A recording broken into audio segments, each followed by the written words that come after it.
In an age of skyrocketing divorce rates, is it really possible to make love last? Welcome to the Falling in Love Forever show with Doctors Barbara and Michael Grossman, the well-known relationship experts and best-selling authors of the Marriage Map book. Each week, they share the latest information to help you enjoy your romantic partnerships so you can fall in love forever. Here are your hosts, Doctors Barbara and Michael Grossman. Hi, I'm Dr. Michael Grossman. I'm Dr. Barbara Grossman. And we're here on the Falling in Love Forever show. And we're going to speak about how we can fall in love forever and all the different things we can do to assist you in that. And Dr. Barbara and I have written a book on the marriage map, the road to transform your marriage from ordeal to adventure. And I'm an anti-aging doctor. I practice anti-aging medicine, and I keep people young and youthful through a variety of interventions, hormones, stem cells, peptides, and all kinds of interactions for people who have sexual dysfunction. And Dr. Barbara is a specialist in marriage counseling. How long have you been doing that? Since at least about 35 years. And she's only seen about 60,000 couples and individuals in marriage counseling. So she has just a little bit of experience in that.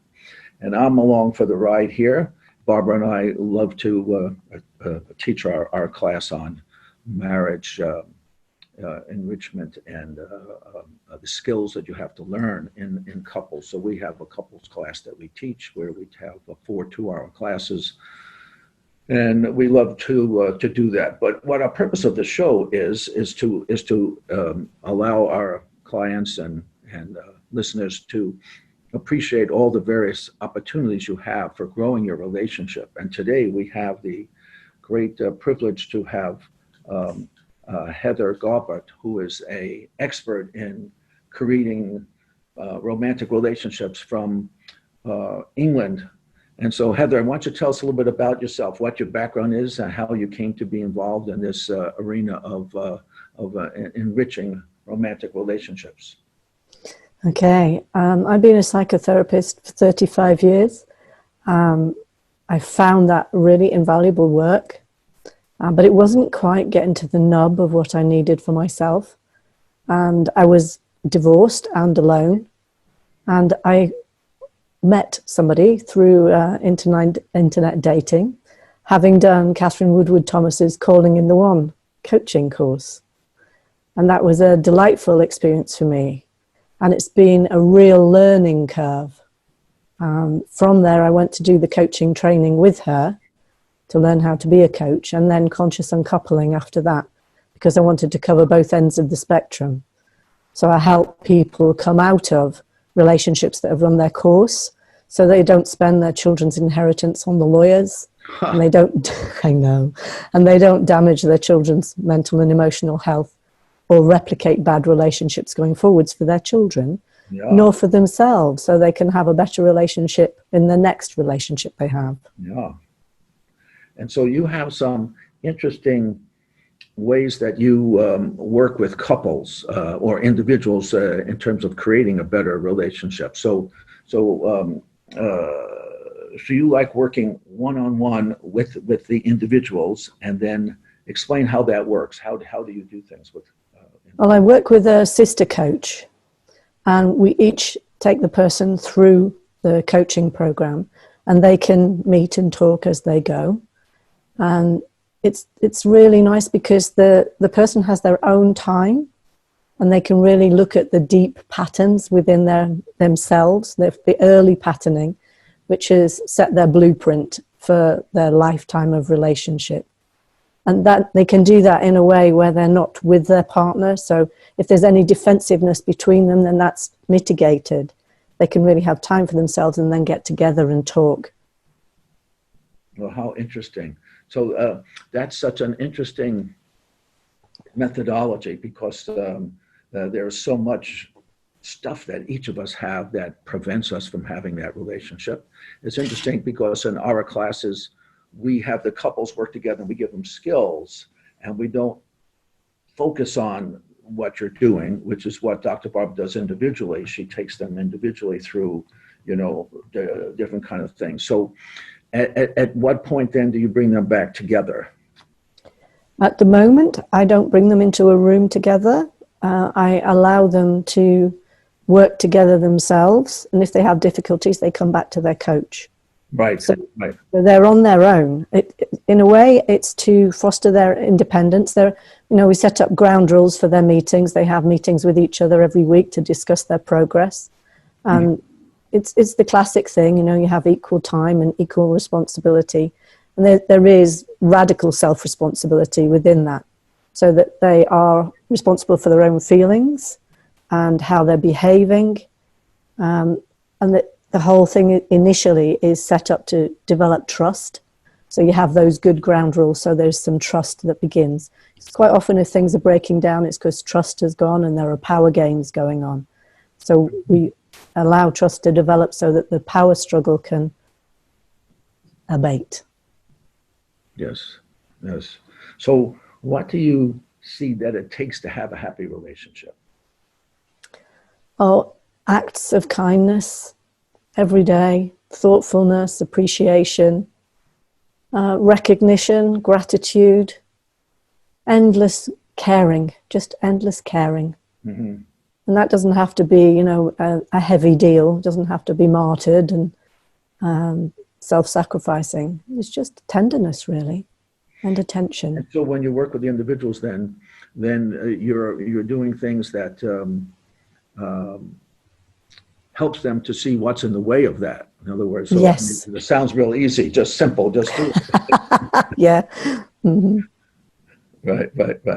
And so, yeah, that happens. There's a lot of stuff in the way. So we like to say that you're never upset for the reason you think. So whatever upsets you, there's always a whole lot of past that goes on. And the past may have nothing to do with your partner. It's stuff that you just maintain there. So that's what you work on with people. You're helping them to get that out of the way. Yeah. And I draw on the work of the Guttmans, Julia Schwartz-Gottman and John Gottman. Yes. And that they have some just beautiful things that they can see and have described.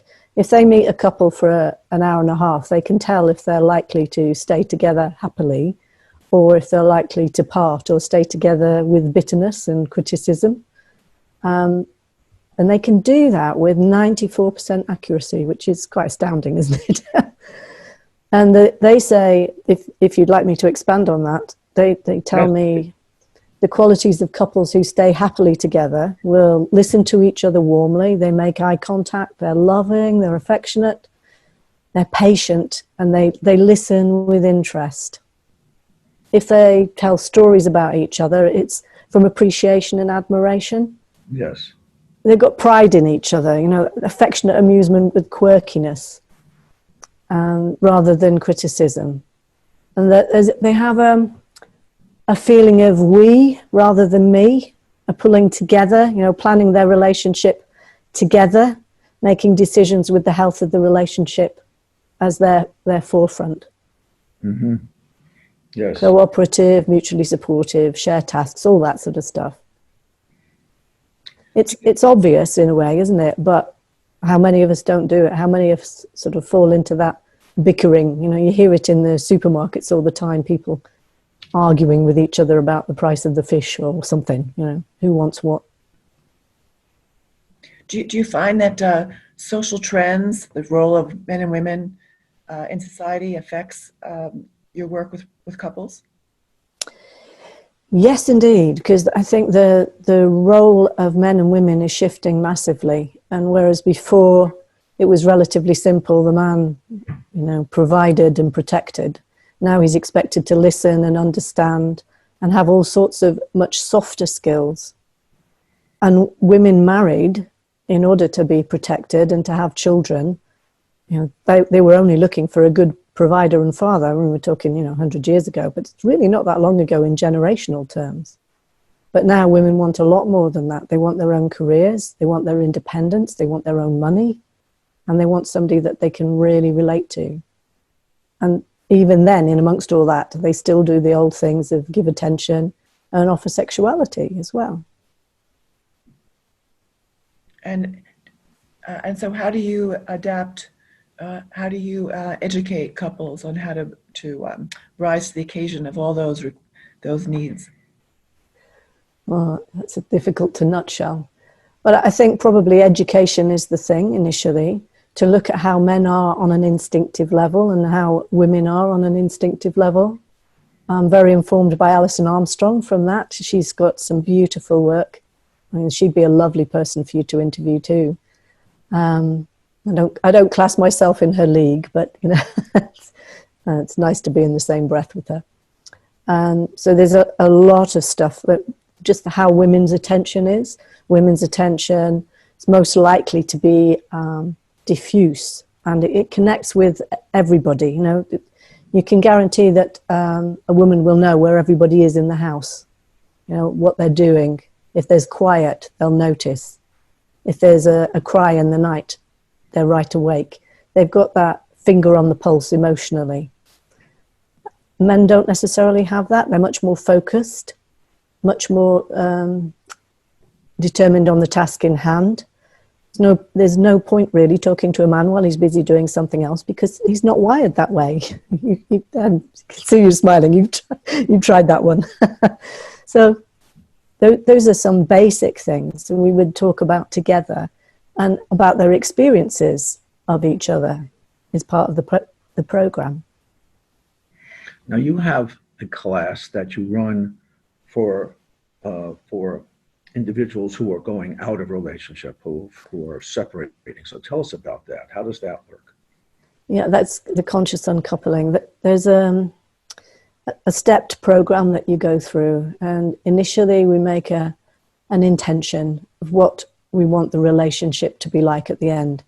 Now, the couples may not have the same intention. If I just talk about working with one, so invariably it's the woman that comes and wants to do that. She wants to learn from it and not make the same mistakes again. So we set an intention. How do you want the relationship to be? We create a vision for that. And that's with a recorded meditation, so that she can listen to that over and over again to get into that place in her mind and in her body and emotionally, that is a real possibility and probability. It's like having a North Star to listen to. This may be familiar ground. And then yes, go ahead. And then we look at what they've done and how they have been in the relationship. Because invariably, it's a giving away of power. So it may be, for women, it may be self-sacrifice, being out of touch with her needs, not looking after her needs on an emotional level, on a practical level, not getting enough nourishment, and trying to please. It's a womanly thing to want to please her partner, and possibly a lot of other people too. So if she's over-pleased, there's nobody left to relate to. And that can often lead to affairs on the part of the man, because he just feels there is nobody at home. There's just somebody doing the housework and complaining and miserable because she's undernourished. Mm-hmm. It's nobody's fault, but you know, we get her to look at how much she's lost, how much she's given away, and help her really reestablish her presence in herself and honoring her own needs. From there we go to the blueprints. Yeah, that's a really big area that you're describing as to how to have a loving romantic relationship where the woman is empowered but yet kind and loving, as opposed to being, angry and resentful. So that's a real big arena to have someone learn that process. Absolutely. It's radical. When people go through that, they really do change. They really get a grip of the patterns in their relationships and where the blueprint comes from. And from there, they develop new relationship skills and new ways of being in themselves. So it does change people. Yes. And how do you take people through that process? What is it that you do that allows them to make this change? It's a coaching process. So there's work to be done between sessions, and they go away and they read and they do exercises that really bring this stuff to the fore And then we deepen that in coaching sessions. It's a follow-on. I'm not quite sure how to explain it further. It rolls. You ask the question and the insights emerge. You ask the next question, what skills and capacities, would you need to develop to be different next time? Yes, I can see you push partners to take responsibility for what's happening. Absolutely. Yeah. Without that, you've got a victim, and then there's no action and there's no growth. That's not to say that some people are, in a victim position. That it happens. Sometimes there are narcissistic relationships, codependent relationships, where one person is a victim to the other, and bad things can happen. But the partner of a narcissist can do an awful lot to change things, not the least to separate out mentally and emotionally. Right. I prefer to see those kind of relationships as kind of a conspiracy where each partner conspires to cooperate with an unconscious agenda. Yeah, absolutely. Yeah. Well, yes, one will be giving and giving, and one will be fundamentally taking and taking. But I suspect the root issue is the same. Neither can trust, neither can get what they really want without being manipulated or manipulating. Yes. That's very lovely. Thank you. And so do you see any common themes among couples? That's an interesting one. It generally is where one has given power away. And it doesn't necessarily have to be the woman, although quite often it's the woman who comes to see me. It generally is where there's become a power imbalance. And from that, there's become an estrangement. There's a sense of absence rather than togetherness. They might have got to be critical of each other, resentful, complaining. And if they can't play very well together anymore, they'll tease with bitterness. And they'll be competitive. There'll be disappointment with each other. A sense of helplessness too. They've really lost their way. They've really lost their way. They've lost the connection that got them into relationship in the first place. Mm-hmm. Does that make sense to you? Absolutely. How do you encourage couples to play with each other? Or do you expect it to organically evolve? I think initially you have to get the trust, because playful teasing can... dangerous. It can just tip over into sort of bitter power struggle stuff. It does generally develop once the trust builds up and once they begin to see each other and they make connection again, then they do nice things together.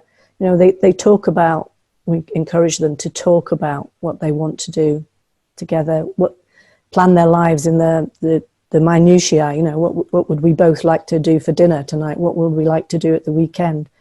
And then as far as, well, I'd like to live in China. Well, actually, I'd rather live in New York. There's going to be a mismatch there. How are we going to work on that? To really think about things together. What will please the both of them rather than it have to be one and the other acquiescing. Mm-hmm. Do you help couples during the parenting years? Because those are challenging. Yes. I would not say I'm a parenting specialist at all. I will work on the relationship. What they do with their children will be informed by how I help them in learning about themselves. And I think in the third step, it's actually going back to looking at their little selves. So it really helps them identify with their children too, to begin to empathize with them more if they've lost their way there. The step 3 is really quite deep. We may go back to sites of trauma, not literally the site, but the memory of a trauma, and we'll look at the sense they made of things when they were, say, 3. So I'll give you an example. I'll use me because it's easier. I was a hospitalized child. And I got used to people not looking at my needs on an emotional level. They came and they were practical. So whoever came, I would cling to them. So I've gone back and visited little me and reclaimed her and brought her with me. So I feel much more secure because those parts of me are now joined together with my adult. So rather than if I was to choose a partner, just, choosing the next one that came, I'm now able to be much more discerning about who I let close to me, rather than anybody will do because I'm absolutely desperate. Plus, you know how to articulate your needs now because you know Absolutely. the thing. Yeah, absolutely. And we encourage as well the grown-up to mentor the little one. What's really true about you. So I felt that I'm invisible from that. My needs don't matter.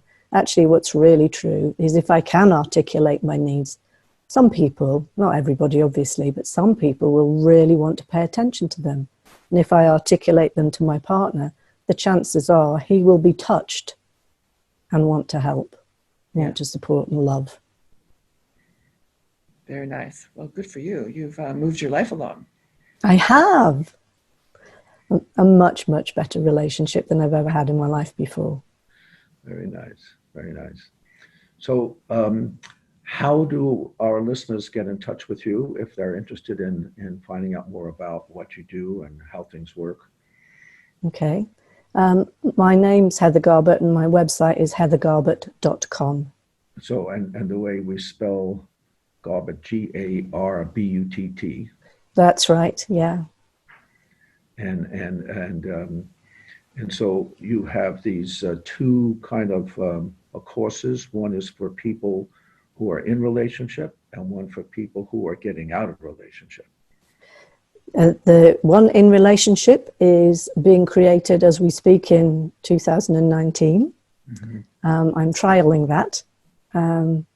The conscious uncoupling I've done a lot of, and that's rock solid, and I'm very happy with that. The other one I do is Calling in the One, which is to help people.